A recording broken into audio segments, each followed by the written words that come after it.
Tina! Hoy, Rose! Nagpaalam mo ka sa mami mo na kukuha ko ng pagkain, ha? Ano ka ba? Okay lang yun, Tina. At saka di ba magkaibigan naman na tayo? Akala ko kasi magiging kaaway kita eh. Gaya ng mga batang mahilig akong awayin doon. Pero nagkamali ako. Tina, pwede ba tayo maglaro pagkatapos mo dyan? Pasensya na, Rose. Pero kasi nag-aantay yung mga kapatid ko doon eh. Kakain pa lang kami. Ganun ba? Sige, kung kailan ka na lang pwede. Basta pumunta ka dito sa bahay ha. Maglaro tayo. Talo ka ulit, Tina. Kanina pa tayo naglalaro, hindi ka manalo-nalo sa akin. Lagi na lang akong talo. Ay, saglit lang, Tina. Eto, Tina, oh. Chocolates. Ibigay mo to sa mga kapatid mo. Nabanggit mo sa akin, di ba, na paborito na rin mga chocolates? Pinadalhan ako ni Daddy eh. Napakarami nun. Sigurado akong magiging masaya sila. Ang dami nito. Salamat talaga, Rose. Hala, Rose. Nabasag mo yung flower vase. Yari tayo nito sa mami mo. Linisin na natin. Sige, tutulungan na kita maglinis. Tina at Rose, sino sa inyo nakabasag ng flower vase? May nakita ko sa basurahan na basag na flower vase. Akala nyo ba hindi ko makikita yon? Sino sa inyong dalawa ang nakabasag ng flower vase? Wala nga amin sa inyo? Ha? Tina! Rose!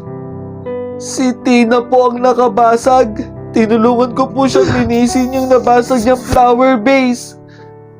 Tina, nandito kayo para magtrabaho at hindi para magbasag, ha? Sasabihin ko to sa nanay mo. Ikaw, Rose, pumasok ka sa kwarto mo. Ang papasaway ninyo, ah.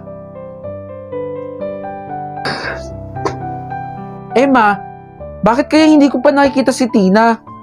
Gusto ko sana kasi manghingi sa kanya ng sorry. Di ba inamin ko naman po sa human na ako talaga yung may kasalanan nun at hindi na si Tina?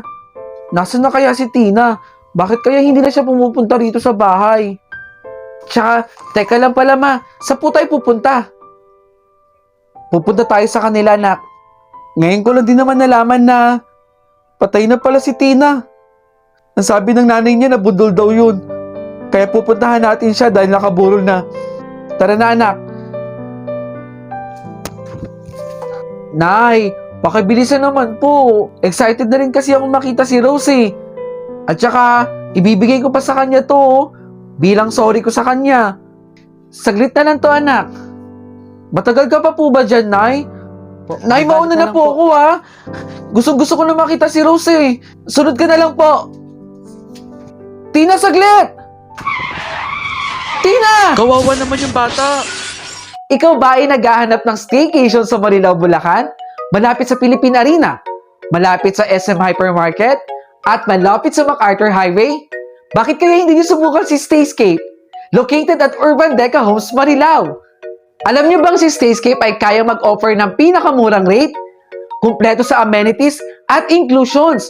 Wala na kayong ibang hahanapin pa dahil kumpleto na sa loob ng unit. Ito yung Facebook page, oh. I-follow nyo na para makita ninyo kung ano pa ang mga ino-offer ni Stayscape.